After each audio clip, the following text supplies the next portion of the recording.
자존감이 낮은 사람들의 공통점 그리고 자존감을 높이는 방법. 여러분 혹시 이런 경험 있으신가요? SNS에 사진을 올렸는데 좋아요가 많이 달리면 기분이 좋고 생각보다 반응이 적으면 괜히 기분이 가라앉습니다. 그러다 보면 이런 생각이 들죠. 사람들이 나를 어떻게 볼까?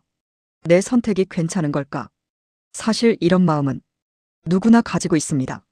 사람은 원래 인정받고 싶은 존재이기 때문입니다. 문제는 인정 욕구가 아니라 인정 중독입니다. 인정 욕구와 인정 중독의 차이. 인정 욕구는 자연스럽습니다. 누군가에게 칭찬을 받으면 기분이 좋아집니다. 그건 건강한 감정입니다. 하지만 인정 중독은 다릅니다.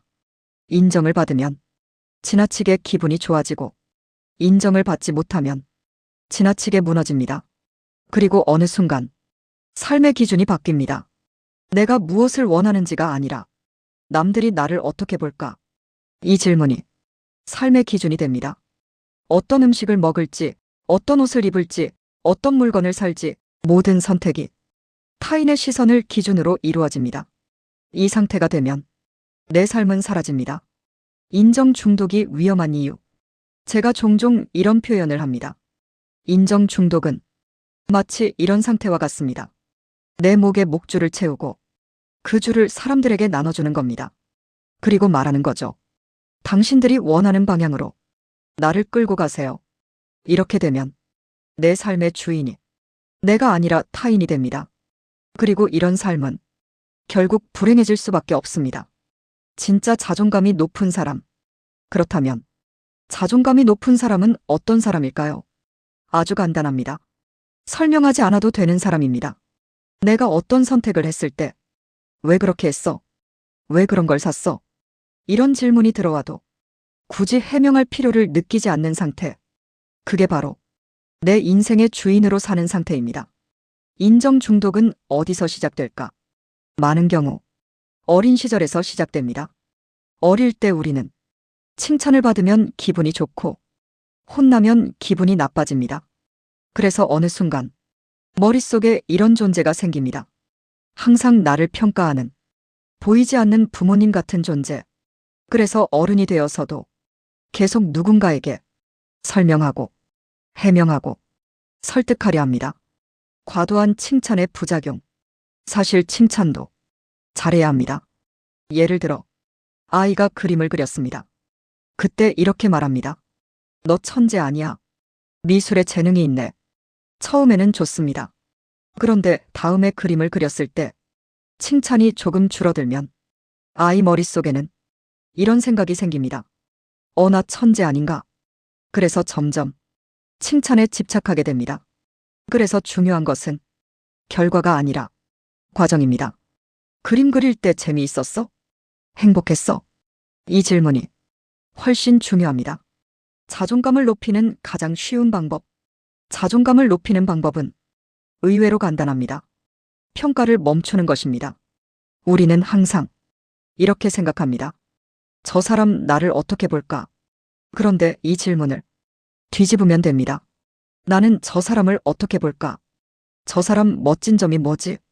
이렇게 타인을 존중하고 인정하는 순간 놀라운 일이 일어납니다.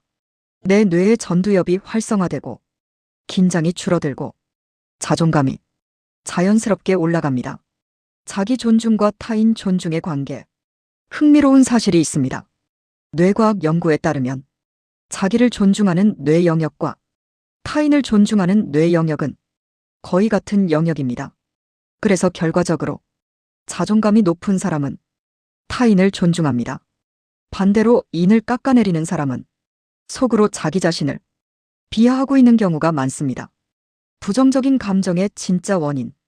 우리는 흔히 짜증이나 분노가 사람 때문이라고 생각합니다. 하지만 실제로는 몸의 상태 때문인 경우가 많습니다. 심장이 빨리 뛰거나 몸이 피곤하거나 긴장이 높아지면 짜증이 올라옵니다.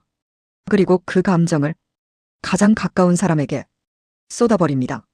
그래서 감정을 다스리려면 생각을 억누르는 것이 아니라 몸을 안정시키는 것이 중요합니다. 마음 근력을 키우는 방법. 제가 항상 추천하는 방법이 있습니다. 유산소 운동입니다.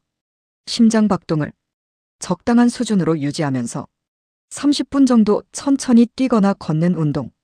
이걸 일주일에 몇 번만 해도 심박수가 안정되고 불안과 스트레스가 눈에 띄게 줄어듭니다. 몸이 안정되면 마음도 안정됩니다. 그래서 저는 이걸 마음 근력 운동이라고 부릅니다. 오늘 제가 드리고 싶은 가장 중요한 메시지는 이것입니다. 타인의 평가 대상으로 자신을 놓지 마세요. 그 삶은 생각보다 훨씬 어렵습니다.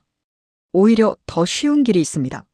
자기를 존중하고 타인을 존중하는 것, 그리고 몸을 단단하게 만들고 마음을 훈련하는 것.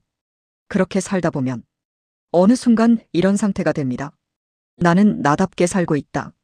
그리고 그 순간 자존감은 억지로 높이는 것이 아니라 자연스럽게 올라갑니다. 구독과 좋아요는 사랑입니다. 감사합니다.